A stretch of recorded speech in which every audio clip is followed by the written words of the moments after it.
ભૂતપૂર્વ આઈપીએસ મનોજ નીનમ્મા જોડાયા ભાજપમાં। શામળાજી ખાતે મંત્રી પીસી બરંડાની હાજરીમાં કર્યો કેસરીયો। 2 દિવસ પહેલા આઈજી પદેથી આપ્યું હતું રાજીનામું। સ્થાનિક સ્વરાજની ચૂંટણી લડશે મનોજ નીનમ્મા। અરવલ્લી જિલ્લા પંચાયતની બેઠકમાં ઓડ બેઠક ઉપરથી પૂર્વ આઈપીએસ મનોજ નીનમ્માને બેઠક ફાળવી। નામની જાહેરાત પહેલા શું કહ્યું સાંભળીએ।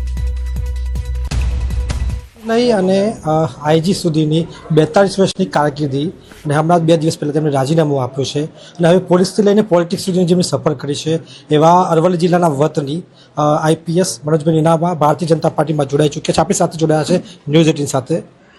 ખાસ કરીને આપ હવે રાજનીતિમાં આવી ચૂક્યા છો, એક ઓફિસરમાંથી પોલિટિક્સમાં આવ્યા, કેટલો બદલાવ આવશે, શું લાગે છે?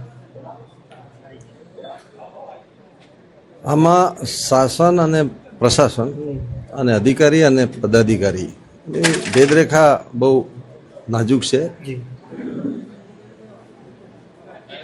અહીંયા તમારે પ્રજાની સાથે રહી ગ્રાઉન્ડ લેવલે જઈ પ્રજાની સમસ્યાઓ સાથે રહી એના નિરાકરણ માટેના પ્રયાસો કરવાના રહેશે। ભૂતપૂર્વ આઈપીએસ અધિકારી થઈ ગયા છીએ અને ભાજપમાં પ્રવેશ લીધો છે ત્યારે પાર્ટીના સિદ્ધાંતો, પાર્ટીના નિયમો, પાર્ટીની વિચારસરણી આ બધું ધ્યાને રાખીને તમે નાનામાં નાના માણસ સુધી ફિલ્ડમાં ક્યાં સુધી પહોંચી શકો છો એ ખૂબ જ મહત્ત્વનું છે। ઇલેક્શનનો જે માહોલ છે અત્યારે અને ઇલેક્શન કોણ લડશે, કોણ